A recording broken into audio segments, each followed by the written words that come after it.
Today we will discuss about RT-PCR test. RT-PCR test for कोविड-19। पिछले video में मैंने आपको बताया रैपिड एंटीजन टेस्ट जो कि कोविड-19 के लिए किया जाता है। आज हम RT-PCR टेस्ट की बात करेंगे। RT-PCR टेस्ट सबसे ज़्यादा रिलायबल टेस्ट है जो भी कोविड के टेस्ट हमारे पास अवेलेबल है। सबसे खास बात तो इसकी ये है, इसका पूरा नाम है R for reverse, T for transcription, P for polymerase, C for chain, R for reaction. Reverse transcription polymerase chain reaction. Reverse मैंने उल्टा। ट्रांसक्रिप्शन प्रोसेस है, डीएनए से आरएनए के बनने को हम ट्रांसक्रिप्शन बोलते हैं। पॉलीमरेज एक एंजाइम है जो इस क्रिया के लिए रिस्पॉन्सिबल होता है। चेन रिएक्शन ये पूरी एक चेन क्रिया है, मैं आगे बताऊंगा।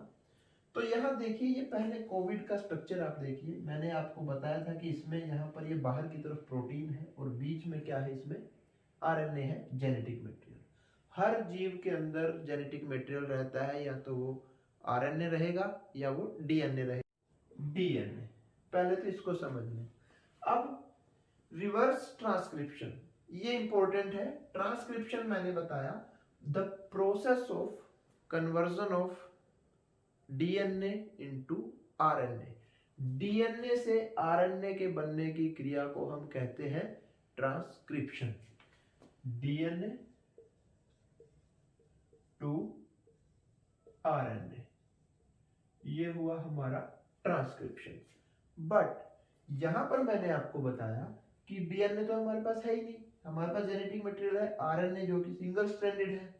तो अब इसका उल्टा होगा, डीएनए टू आरएनए बनना था, अब उल्टा होगा, आरएनए टू डीएनए बनेगा, मतलब रिवर्स ट्रांसक्रिप्शन।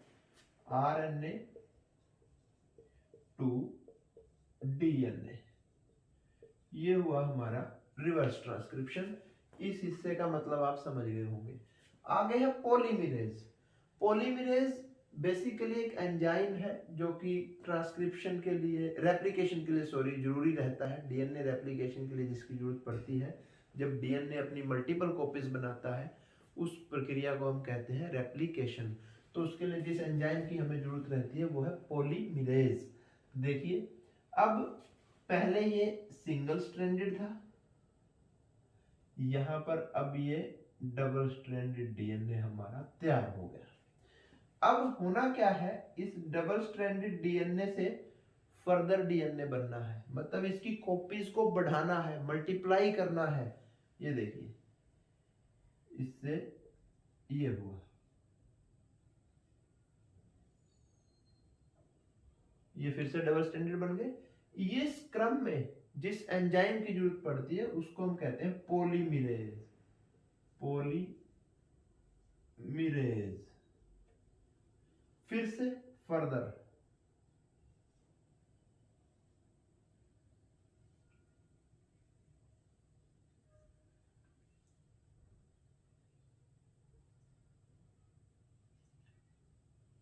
और इस तरीके से ये बढ़ता चला जाएगा, इसका क्रम बढ़ता चला जाएगा, बढ़ता चला जाएगा। मिलियंस ऑफ कॉपीज, बहुत ज्यादा संख्या में इसकी कॉपीज बना लेंगे। कितनी? इतनी कि जो साइंटिस्ट या जो लैब टेक्नीशियंस हमारे इस कोरोना वायरस के डीएनए को सैंपल में ढूंढ रहे हैं उनको वो मिल जाए। अगर उनको वो मिल गया, हम उस सैंपल को कहेंगे कोविड पॉजिटिव, और अगर वो उनको नहीं मिला तो वो है कोविड नेगेटिव। यहां पर एक चीज और देखिए कि ये एक्सपोनेंशियल प्रोसेस है, इस तरह से एक्सपोनेंशियल। अब यहां पर रेप्लिकेशन स्टार्ट हुई, अगर नहीं मिला तो नेगेटिव है, और अब देखिए बढ़ रहा है, और अगर मिल गया तो ये पॉजिटिव है सैंपल।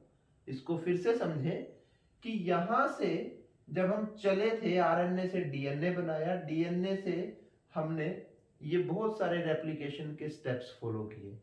कितनी जल्दी हमें वो सैंपल मिलता है, कितनी जल्दी यहां मिल गया, या हमें बहुत सारे स्टेप्स, बहुत सारी चेन रिएक्शंस फॉलो करनी पड़ी।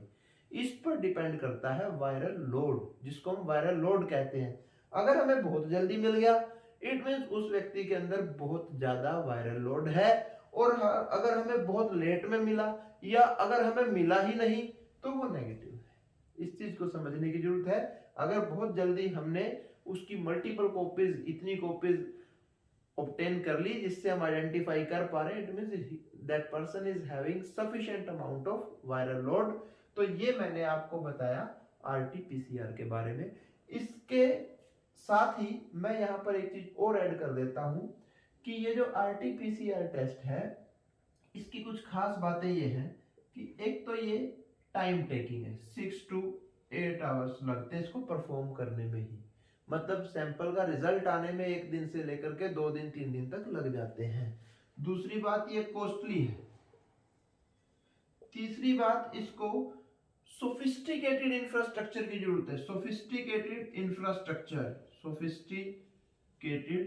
इंफ्रास्ट्रक्चर मतलब हमारी जो लैब है वो प्रॉपरली वेल एस्टेब्लिश्ड हो, अच्छे इक्विपमेंट्स हो। चौथा है trained man power.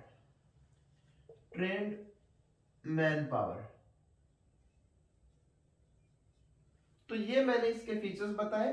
Time taking है, कॉस्टली है, सोफिस्टिकेटेड इंफ्रास्ट्रक्चर है, ट्रेन्ड मैन पावर है, बट सबसे इंपॉर्टेंट जो इसका खास बात है वो है इट इज मोर रिलायबल। ये रिलायबल ज्यादा है as compared to the previous test which I discussed in the last video, rapid antigen test। तो ये मैंने आपको RT-PCR टेस्ट के बारे में बताया। एक बार फिर से ब्रीफ कर दे रहा हूँ। Reverse transcription polymerase chain reaction test. सबसे पहले क्या करेंगे, हम यहाँ से RNA को एक्सट्रैक्ट कर लेंगे। रैपिड एंटीजन टेस्ट में हमने प्रोटीन लिया था, यहाँ पर हम क्या ले रहे हैं, जेनेटिक मटेरियल RNA ले रहे हैं। इसको एक्सट्रैक्ट किया, आरएनए से डीएनए बनाया, मतलब रिवर्स ट्रांसक्रिप्शन फॉलो किया।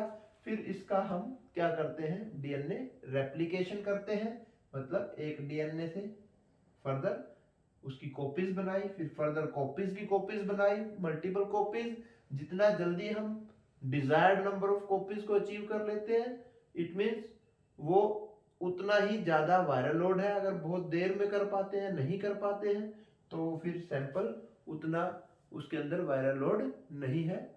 तो ये इसके लिए ब्रीफ में 6 to 8 hours means time taking process, costly है, सोफिस्टिकेटेड इंफ्रास्ट्रक्चर चाहिए, ट्रेन्ड मैन पावर चाहिए एंड मोर रिलायबल है। And one more thing, this follows exponential graph.